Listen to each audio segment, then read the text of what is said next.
Lumang post ni Shuvi Estrada tungkol sa ABS-CBN shutdown muling nag-viral.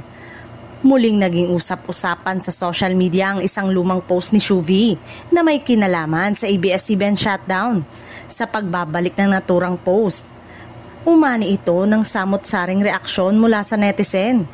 May mga sumang-ayon at meron ding muling bumatikos.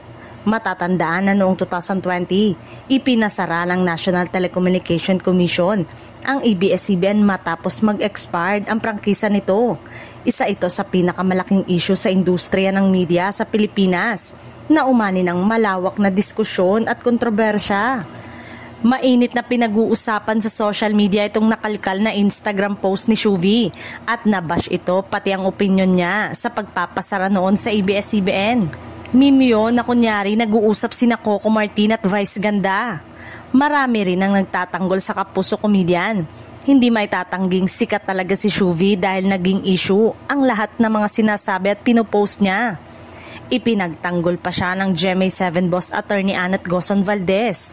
Bahagi rin pala si Shuvi sa pelikulang Call Me Mother ni Vice Ganda at sinusulsulan na ito ng ibang netizen na tanggalin na raw sa naturang pelikula.